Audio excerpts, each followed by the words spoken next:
Hi, my name is Rowan van Dijk. I'm an author, professional speaker, and a leadership trainer. And today I'd like to talk to you about burnout.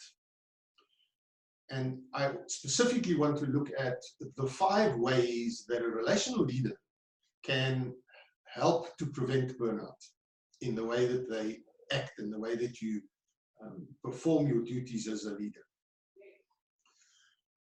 A while back, the World Health Organization declared burnout as an official disease. So that means that a doctor can now book you off work for burnout. It just shows that something that we have loosely spoken about before and referred to but not taken very seriously is actually very serious, and it does pose a health risk in the workplace.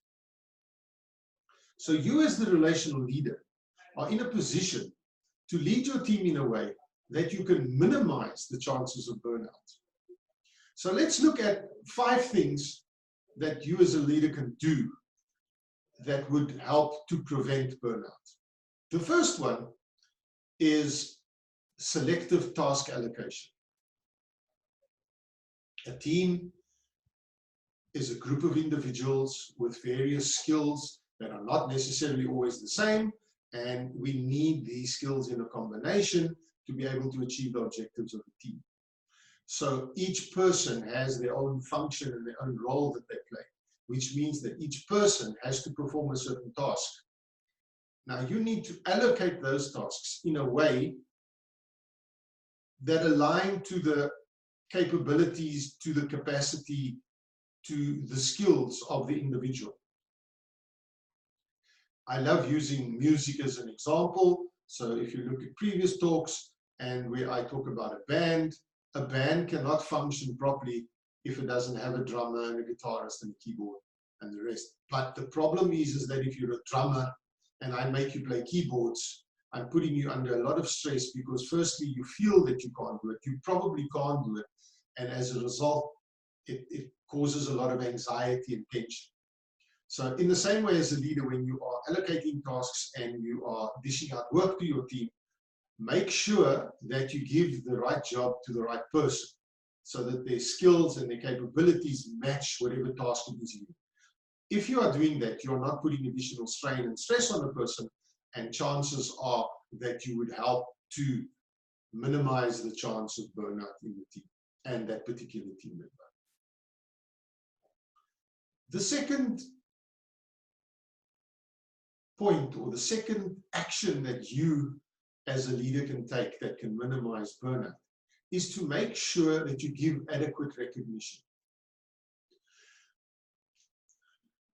A few days back, I was speaking to somebody that's been through one of my leadership training courses, and they have now since resigned their current job that they've been working at for quite a number of years and moved to another position.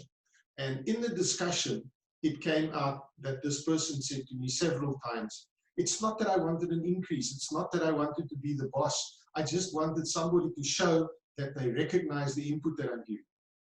So recognition is so important in a team.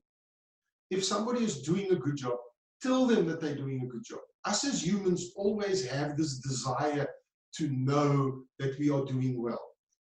If you're not telling me how I'm doing, I'm probably going to think that maybe you don't see me, maybe you don't appreciate what I'm doing, and as a result, I might leave, or I might end up in a position where I stress myself out so that it leads to burnout. So give the recognition. Give recognition where it's due. Give credit where it's due. Don't, if somebody in your team comes up with a good idea or does a good job, make as if it was your work or it was your idea. Give the credit to the person where the credit came from.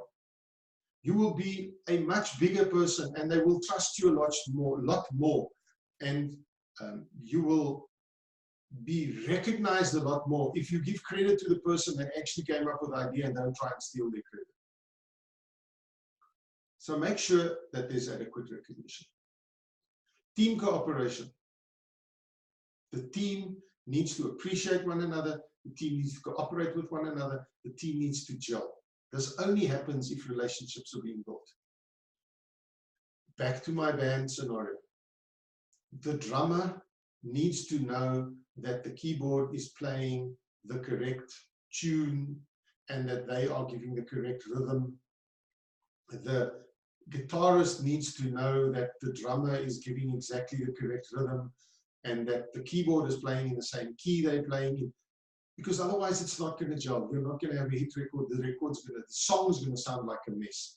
So it's important that the team trusts one another. The team is aware of each other and each other's contribution, and that they support one another in what happens. So if something happens that one person cannot perform that particular function at that moment, that the rest of the team then absorbs the entire job and does, for argument's sake, if the guitarist is playing and snaps a string while they're replacing the string, the song can still go on because the keyboard can fill up where the piano or where the guitar was. There's a way in the band that you can make up for that person at that stage. So it's very difficult to operate as a team and as a unit if your team is not supporting one another and there's no cooperation between the team members. And again, it leads to stress, it leads to discomfort, it leads to anxiety, which in the end causes burnout.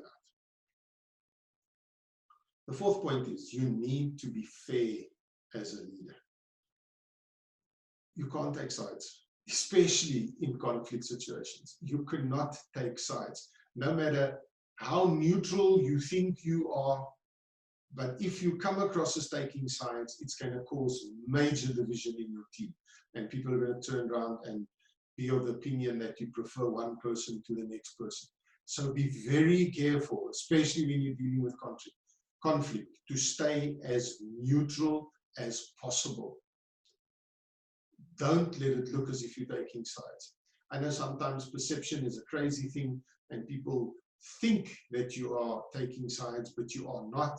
So be aware of that perception as well, that you don't unnecessarily cause a situation where people think that you prefer somebody else over them. Because that again is going to cause tension and dissatisfaction. The fifth point that I want to touch on is team fit. If you and I work in a team, or you as the leader and myself have a different culture, have a different set of values and beliefs, there's going to be some sort of tension. So you need to find a way to neutralize that, in that there needs to be a team culture.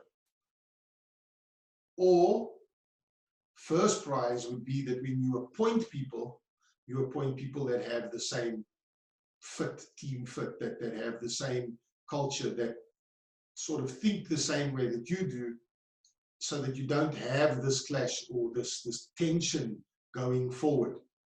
That's not always possible, because we know in today's time that you appoint people and they say all the right things at the interview and you think you're appointing the right person, and 3 months down the line then you suddenly realize but they were only desperate for the job, so they were telling you what you wanted to hear. But make sure you can devise certain questions and certain case studies and scenarios that you can test to see what is this person's value. What would they fit in your team, that there wouldn't be a clash of values or a clash of cultures. We also unfortunately live in a global economy. So you might end up running a team that is spread all over the world. They are not going to have the same cultures and the same beliefs. They might not even have the same religions. There's a whole lot of different things that play a role in what makes people different. But you need to manage that. You need to try and get them to gel and accept one another's differences. Be tolerant of one another's differences. You don't necessarily have to accept the other person's difference, but just be aware that there's a difference and try and find common ground. Find something that is common to both parties, that you can focus on that instead of focusing on the differences. Of all 5, this is probably the most difficult, because we live in such a diverse world and our team could be so diverse. So this is the one that you're going to have to work on the hardest. But if it starts that there's a clash or even a disrespect of cultures or values, it's going to also cause tension and it's going to cause stress, and chances are that your team will fall apart, or you might have to get rid of people, which is the last resort that you want to do. You want to try and rather make them work together. So those are the 5 points. Look at those 5 things, concentrate on them carefully, because at the end of the day, what you're trying to do is you're trying to get a team that operates harmoniously, that works together, that achieves the objectives without the unnecessary pain and strife and animosity. You want to make sure that your team functions to the best that it probably or possibly could. So be aware of these 5 factors. Make sure that when you issue tasks, you do it in a way that it meets the capabilities of the people. Make sure that you give enough recognition.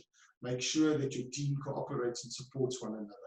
Make sure that you don't take sides and that you're fair in the way that you deal with people, especially in the case of conflict.